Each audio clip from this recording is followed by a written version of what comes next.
In 1956, architect Frank Lloyd Wright proposed a mile-high skyscraper. It was going to be the world's tallest building, by a lot, 5 times as high as the Eiffel Tower.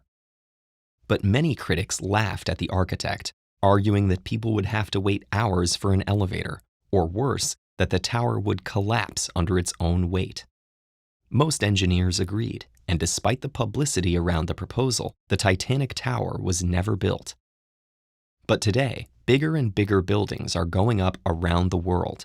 Firms are even planning skyscrapers more than a kilometer tall, like the Jeddah Tower in Saudi Arabia, 3 times the size of the Eiffel Tower. Very soon, Wright's mile-high miracle may be a reality. So what exactly was stopping us from building these megastructures 70 years ago? And how do we build something a mile high today? In any construction project, each story of the structure needs to be able to support the stories on top of it. The higher we build, the higher the gravitational pressure from the upper stories on the lower ones. This principle has long dictated the shape of our buildings, leading ancient architects to favor pyramids with wide foundations that support lighter upper levels. But this solution doesn't quite translate to a city skyline. A pyramid that tall would be roughly 1.5 miles wide, tough to squeeze into a city center. Fortunately, strong materials like concrete can avoid this impractical shape, and modern concrete blends are reinforced with steel fibers for strength and water-reducing polymers to prevent cracking.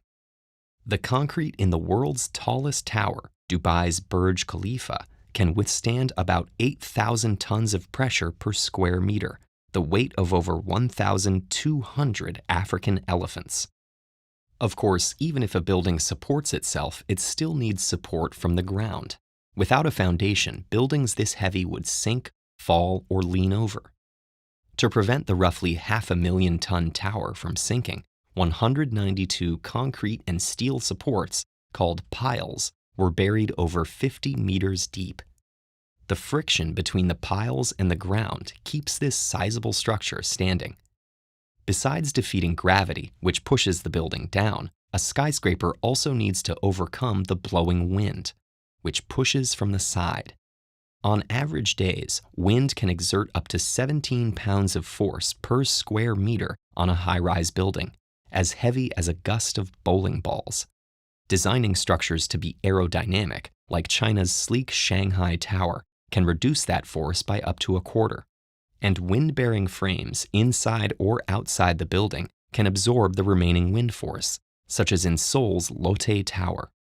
But even after all these measures, you could still find yourself swaying back and forth more than a meter on top floors during a hurricane. To prevent the wind from rocking tower tops, many skyscrapers employ a counterweight weighing hundreds of tons called a tuned mass damper. The Taipei 101, for instance, has suspended a giant metal orb above the 87th floor.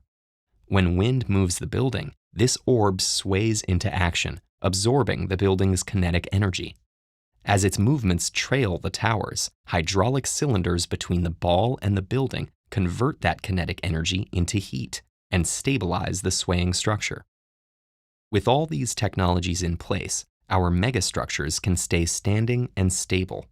But quickly traveling through buildings this large is a challenge in itself. In Wright's age, the fastest elevators moved a mere 22 kilometers per hour.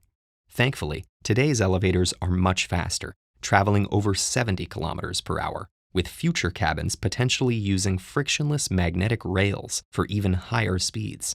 And traffic management algorithms group riders by destination to get passengers and empty cabins where they need to be. Skyscrapers have come a long way since Wright proposed his mile-high tower. What were once considered impossible ideas have become architectural opportunities. Today, it may just be a matter of time until one building goes the extra mile.